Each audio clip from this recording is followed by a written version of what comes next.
이 세상에 참된 위로 없으니 예수만이 위로입니다.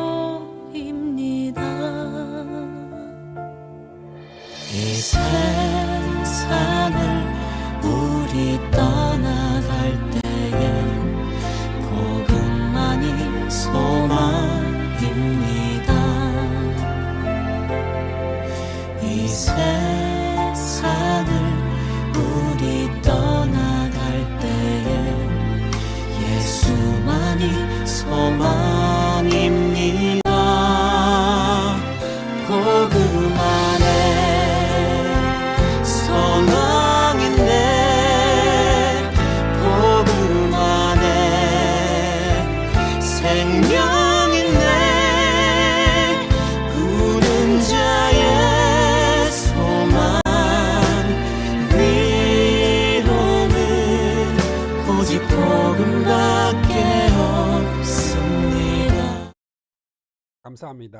2025년 12월 7일 바울사도의 복음전도 여정 8번째 시간입니다. 3차 전도여행, 우상의 도시를 뒤흔든 하나님 나라의 능력입니다. 성경 말씀은 사도행전 19장 20절입니다. 이와 같이 주의 말씀에 힘이 있어 흥왕하여 세력을 얻으니라. 아멘. 사도행전 19장 20절입니다. 사랑하는 성도 여러분, 오늘 우리는 하나님의 위대한 구원 역사, 구속사의 한복판으로 여행을 떠나려고 합니다. 아브라함을 부르시고 이스라엘을 통해 이래오신 하나님께서는 예수 그리스도의 십자가 부활로 온 인류를 향한 구원의 문을 활짝 여셨습니다. 그리고 그 문을 통해 세상으로 복음을 들고 나간 위대한 일꾼인 바로 사도 바울입니다. 바울의 전도 여정은 단순히 한 열정적인 선교사의 여행기가 아닙니다. 이것은 하나님의 구원 계획이 어떻게 유대인의 경계를 넘어 온 세상으로 모든 민족에게로 확장되어 가는지를 보여주는 구속사의 생생한 현장 기록입니다. 특별히 오늘 우리가 살펴볼 에베소는 그 정점을 보여주는 곳입니다. 당시 세계의 중심이었던 에베소는 거대한 아담의 신전과 강력한 마술, 그리고 돈과 쾌락이 지배하던 우상의 도시였습니다. 하나님께서는 바로 그 심장부에서 당신의 말씀이 얼마나 강력하게 살아 역사하는지를 온 세상에 증명해 보이셨습니다. 오늘 말씀을 통해 에베소를 뒤흔든 하나님 나라의 능력이 오늘 우리의 삶과 교회, 그리고 경부, 여기 꿈이라는 도시 속에서 어떻게 동일하게 역사할 수 있는지 함께 배우고 기도하는 귀한 시간이 되기를 소망합니다. 말씀의 능력, 세상에 가치를 뒤엎다. 먼저 첫 번째 질문입니다. 에베소에 있던 제자들은 이미 믿는 사람들이었는데 왜 또다시 세례를 받아야 했나요? 참 좋은 질문입니다. 많은 성도님들이 궁금해 하시는 부분입니다. 사도행전 19장을 보면 바울이 에베소에서 만난 12명의 사람들을 제자라고 부릅니다. 하지만 그들은 예수님에 대해 어렴풋이 알고 요한의 세례만 받은 상태였습니다. 이것은 구속사의 중요한 전환점을 보여주고 있습니다. 세례 요한의 역할은 예수님이 오실 길을 예비하는 것이었습니다. 그의 세례는 회개하라, 곧 메시아가 오신다는 준비 단계의 신앙 고백입니다. 하지만 예수님께서 십자가에 죽으시고 부활하심으로 구원을 완성하신 이후 우리의 믿음은 더 이상 오실 예수님을 기다리는 것이 아니라 이미 오셔서 모든 것을 이루신 예수님을 믿고 그분이 보내주신 성령님과 함께 살아가고 있습니다. 자, 바울은 그들에게 이 온전한 복음을 전했습니다. 예수 그리스도의 이름으로 세례를 받고 안수하자 그들에게 성령이 임했습니다. 이것은 마치 흑백 TV를 보다가 컬러 TV를 보게 된 것과 같은 전환입니다. 구약의 예언이 신약의 성취로 완성되는 것처럼 그들의 믿음이 성령의 능력 안에서 비로소 완전해진 것입니다. 이것은 구원의 역사가 이제 성령의 시대로, 교회의 시대로 본격적으로 접어들었음을 보여주는 구속사의 중요한 장면입니다. 자, 반쪽짜리 믿음에서 온전한 복음으로 사도행전 19장 1절에서 7절 말씀 같이 보겠습니다. 아볼로가 고린도에 있을 때에 바울이 윗지방으로 다녀 에베소에 와서 어떤 제자들을 만나 이르되 너희가 믿을 때에 성령을 받았느냐 이르되 아니라 우리는 성령이 계심도 듣지 못하였노라.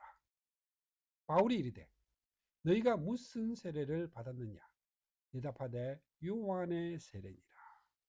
바울이 이르되 요한이 회개의 세례를 베풀며 백성에게 말하되 내 뒤에 오시는 이를 믿으라 하였으니 이는 곧 예수라 하거늘. 그들이 듣고 주 예수님의 이름으로 세례를 받으니 바울이 그들에게 안수하며 성령이 그들에게 임하심으로 방언도 하고 예언도 하니 모두 12사람쯤 되니라. 자, 이 본문은 에베소 사역의 출발점이자 구속사의 새로운 단계가 어떻게 시작되었는지를 보여주고 있습니다. 자, 바울의 질문, 너희가 믿을 때에 성령을 받았느냐는 새 언약 시대의 제자도의 핵심을 지릅니다. 진정한 그리스도의 삶은 예수님을 믿는 믿음과 성령님의 내주하심, 함께 하심이 분리가 될 수 없습니다. 이들이 예수님의 이름으로 다시 세례를 받고 성령을 체험한 것은 구원의 역사가 이제 개인의 결단을 넘어 성령의 초자연적인 능력과 임재를 통해 이루어지는 시대가 되었음을 선포하는 사건입니다. 교회는 바로 이 성령의 능력 위에 세워지는 하나님의 구원 공동체였습니다. 우리의 신앙을 돌아봅시다. 혹시 나는 예수님을 머리로만 아는 요한의 제자 수준에 머물러 있지는 않습니까? 내 삶을 이끄시는 성령님의 능력을 매일매일 인정하고 의지하고 있나요? 오늘 하루 성령님, 저의 생각과 마음을 다스려 주세요. 기도하며 성령님과 동행하는 삶을 시작을 해봅시다.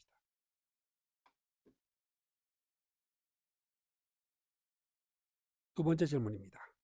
바울의 손수건만 닿아도 병이 낫나니 너무 신기해요. 이것이 에베소에서 특별히 나타난 이유가 있나요? 놀라운 기적입니다. 사도행전 19장 11절에서 12절은 하나님이 바울을 통해 행하신 희한한 능력에 대해 기록을 합니다. 사람들이 바울의 몸에 닿았던 손수건이나 앞치마를 가지다가 병든 사람에게 얹기만 해도 병이 떠나고 악기가 나갔습니다. 자, 이 놀라운 기적은 당시 에베소의 영적 배경과 깊은 관련이 있습니다.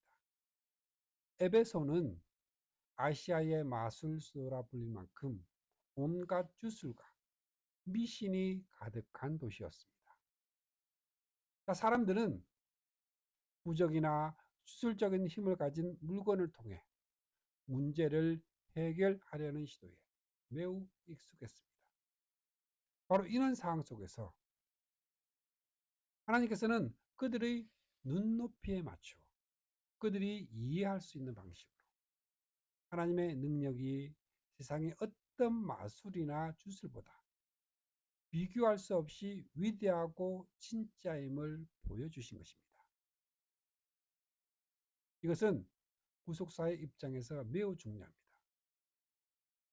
하나님께서는 거짓된 영적 권세가 지배하는 땅에 당신의 나라가 임할 때 그 어둠의 권세를 압도하는 진짜 능력이 무엇인지 분명하게 보여주십니다.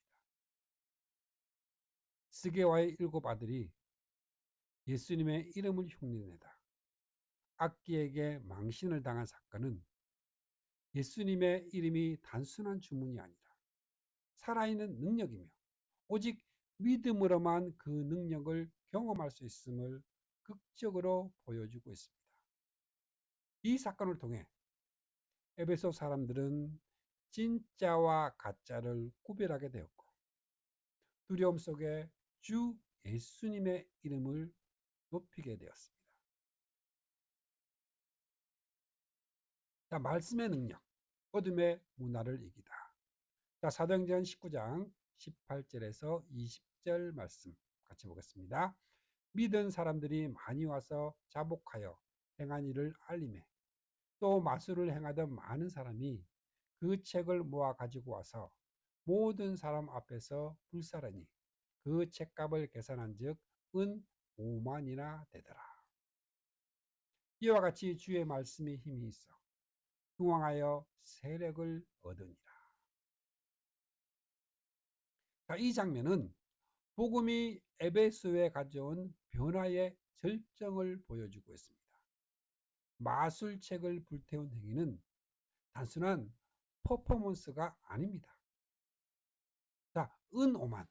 이 5만은 당시 노동자 한 사람의 5만 일치 품삯에 해당하는 어마어마한 금액입니다.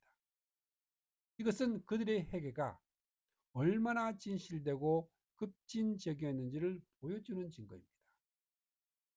그들은 과거에 제약된 삶의 방식, 특히 경제적 이익과 연결된 우상 숭배의 문화를 완전히 끊어버리는 그 대가를 기꺼이 치른 것입니다.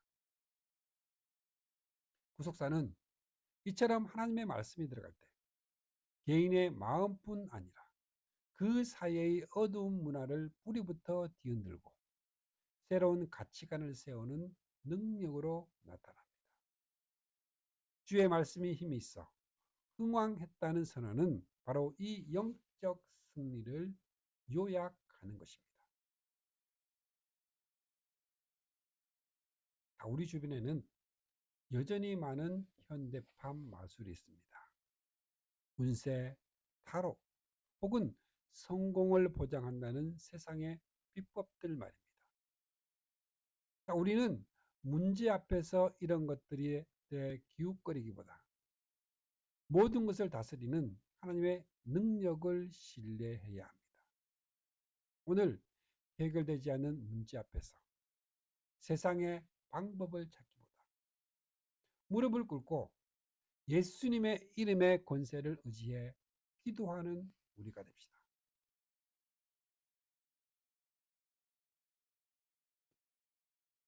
세 번째 질문입니다. 복음이 전해지자 왜 데메드리오와 같은 사람들이 폭동을 일으켰나요? 좋은 소식인데 모두가 기뻐해야 하는 것 아닌가요? 성도님의 말씀처럼 복음은 분명히 기쁜 소식입니다. 하지만 이 기쁜 소식이 모두에게 환영받지는 못합니다.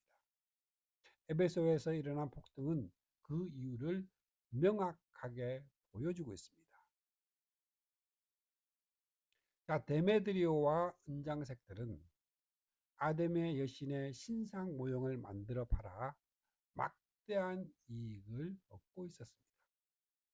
자, 그들의 부와 사회적 지위는 아담이 숭배라는 우상 숭배 시스템 위에 세워져 있었던 것입니다. 근데 바울이 전한 복음, 사람의 손으로 만든 것들은 신이 아니다라는 진리의 말씀이 퍼져나가자 사람들이 더 이상 우상을 사지 않게 되었습니다. 자, 그들의 사업이 무너질 위기에 처한 것입니다.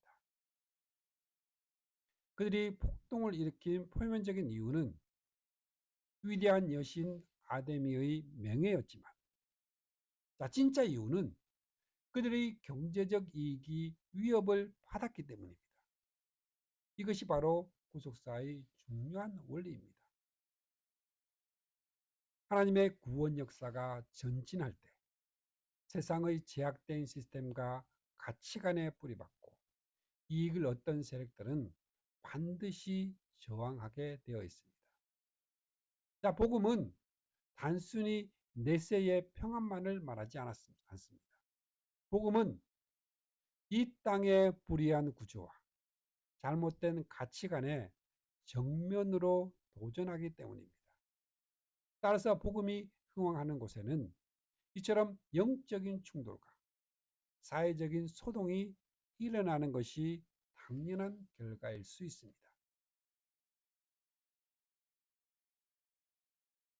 우리가 세상에서 빛과 소금으로 살아갈 때 때로는 불이익을 당하거나 사람들의 오해와 비난에 직면할 수 있습니다. 정직하게 사업하다 손해를 볼 수도 있고 거룩한 삶을 살려다 친구들에게 따돌림을 당할 수도 있습니다. 그것이 바로 우리가 세상의 가치가 아닌 하나님의 나라의 가치를 따르고 있다는 증거입니다. 그럴 때 낙심하지 마십시오. 하나님께서는 그 모든 상황 속에서 우리를 지키시고 결국 당신의 뜻을 이루십니다. 이제 말씀을 마무리하겠습니다. 구속사의 주역으로 살아가는 우리입니다. 사랑하는 성도 여러분, 에베소 이야기는 약 2000년 전의 옛날 이야기가 아닙니다. 오늘 우리가 살아가는 이 시대, 이 꿈이라는 도시도 에베소와 다르지 않습니다. 아데미 여신은 사라졌지만 돈과 성공, 쾌락과 자기 만족이라는 새로운 우상들이 우리의 삶을 지배하려고 합니다. 바울이 에베소에서 의지했던 것은 화려한 언변이나 인간적인 계획이 아니었습니다. 오직 살아있는 하나님의 말씀과 그 말씀을 능력 있게 하시는 성령님이었습니다. 그 결과 우상의 도시는 복음의 능력 앞에 무너지고 변화되었습니다. 하나님의 구속사는 지금도 계속되고 있습니다. 그리고 하나님께서는 저와 여러분을 그 위대한 이야기의 주역으로 부르셨습니다. 바울이 두란노 서원에서 날마다 말씀을 강론했던 것처럼 우리도 삶의 자리에서 꾸준히 말씀을 묵상하고 나눌 때 우리의 가정과 직장, 이웃 가운데 말씀이 흥하여 세력을 얻는 놀라운 역사가 일어날 것입니다. 에베소를 변화시킨 그 복음의 능력이 오늘 우리를 통해 이 땅에 흘러가기를 또 축복합니다. 아멘.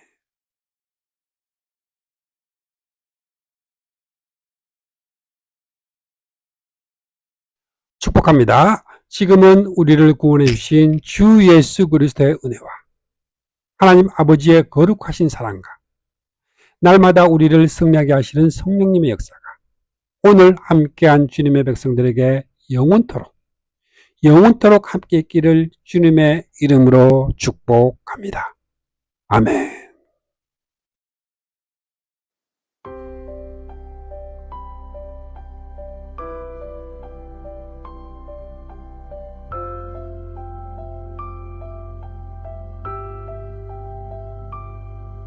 그대 폭풍 속을 걷고 있을 때 비바람을 마주해야 할 때 불빛조차 보이지 않아도 그대 혼자 걷지 않을 거예요. 두려움 앞에서 하늘을 보아요. 외로운 그대여 걱정 마요. 꿈꾸는 그 길을 또 걷고 걸어요. 그대 혼자 걷지 않을 거예요. 배고픔 속을 걷고 있을 때 비바람을 마주해야 할 때 불빛조차